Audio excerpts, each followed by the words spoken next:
The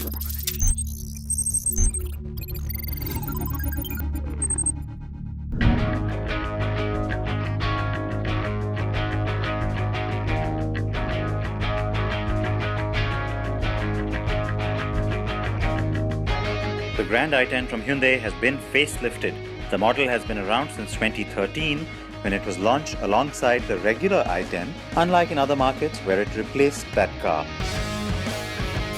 And yes, it's called the Grand i10 since we get a longer wheelbase, and in 2014 it was also the NDTV Car of the Year. So at first glance you'll be forgiven for thinking this is the same old Grand i10. It doesn't scream facelift, but that front grille is very new and different. And on the SPORTZ and the ASTA, which are the top two trims, you get the signature daytime LED running lights as well. Yes, the face looks different with those two elements. You also get air intakes in the front bumper. The sides and the rear are mostly unchanged, but at the rear, the significant change is the new black insert in the bumper. It still comes in petrol and diesel, with the petrol getting the auto option, but the diesel engine is new. Inside, the cabin is familiar territory, but with a twist. Now on the inside, it's a familiar layout. You still have that two-tone beige and black look, and it's pretty effective and nicely done. But on the top-end version, you get the 7-inch screen now, which is brand new. And the Era and the Magna, the two base versions, they don't get pretty much anything because even the Bluetooth connectivity isn't available there. The start-stop button is only on the Asta, which is the absolute top trim. But it's nice to have this bigger screen because it has a better interface. It gives you the option of both Android Auto and Apple CarPlay, so that's nice too.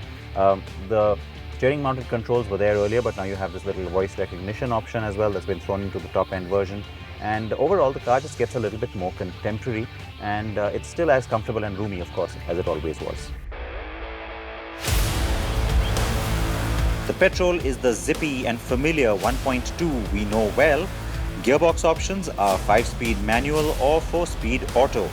The diesel is now a 1.2-litre U2 CRDI, unlike the previous 1.1.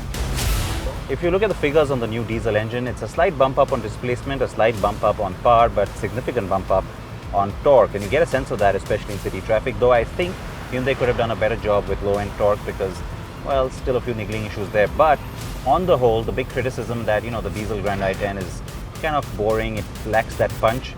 Well, Hyundai has taken care of that to a large extent. It certainly feels a little bit zippier now than before. And I have to say that the other good news is it retains everything that was great about it in the ride and handling department, and remains very strong when it comes to that in this space. The Grand i10 was always compelling and a bestseller. The updates make it a more relevant product in today's market.